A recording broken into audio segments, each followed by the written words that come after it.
What's the most disturbing secret you discovered about a close friend? We've been best friends since childhood, and it all started with the way people used to tease him for being a mama's boy. Looking back, I realized that his relationship with his mother was indeed unusual.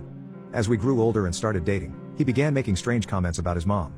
Initially, I brushed it off as him being a bit eccentric.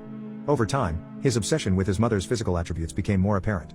He'd make comments like, "My mom has a better body than anyone else," or "My mom's boobs are way bigger." It was as if he had an unhealthy fixation on her.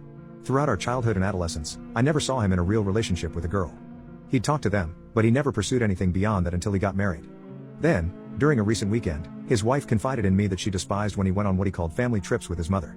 This struck me as odd, and I thought these trips would be an opportunity for him to bond with his father.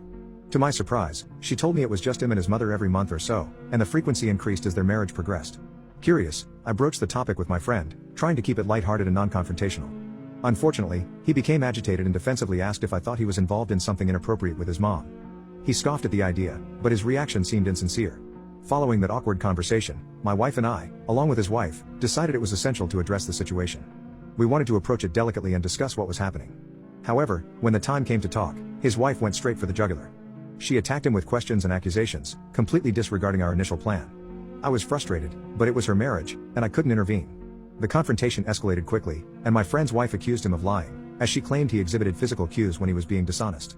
It was a painful scene, and I watched in disbelief as their seemingly happy marriage unraveled before my eyes. I realized how wrong my assumptions had been about their relationship. The confrontation drove my friend to storm out of the house, leaving his wife and me bewildered. I tried to reason with him, but he was unresponsive and eventually left with his mother. He severed ties with us, expressing his desire never to speak to us again. My friend's wife decided to file for divorce, and she asked me not to visit her anymore. He blocked me on all communication platforms, leaving me feeling helpless and angry. I couldn't help but hold his wife responsible for the destruction of our friendship. Over a year passed without any contact, but then, out of the blue, my friend called me.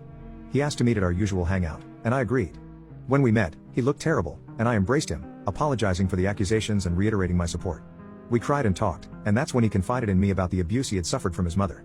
His mother had turned to alcohol and began abusing him after a bitter divorce when he was just 15. The abuse continued until recently when he finally put a stop to it. It was a shocking revelation, and I felt immense guilt for not being there for him all those years. He requested that I keep this information confidential, and we discussed the need for him to seek therapy. However, despite expressing the desire to get help, he had not taken any concrete steps. I provided him with temporary accommodation, but he kept deflecting from the topic of therapy.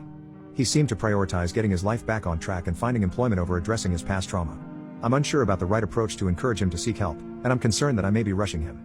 It's a delicate situation, and my primary focus is providing emotional support and understanding during this challenging time.